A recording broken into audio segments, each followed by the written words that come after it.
করেছে জানো? কি করেছে? আরে ছিল সারিরো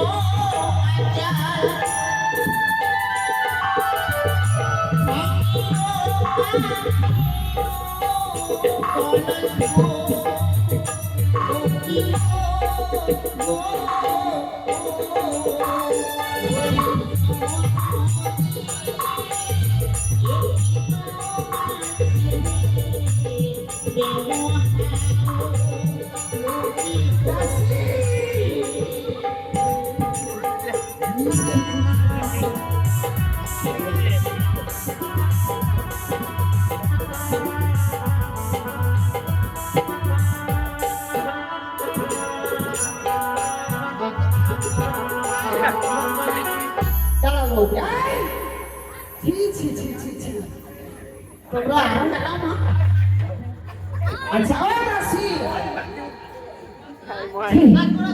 শোনো শোনো দাসী, ওরা হচ্ছে আমাদের অতিথি পরম আত্মীয়। শোনো বৌদি, কি বললে? আমার ছেলে তোমার শাড়ির আঁচল ছেড়ে দিয়ে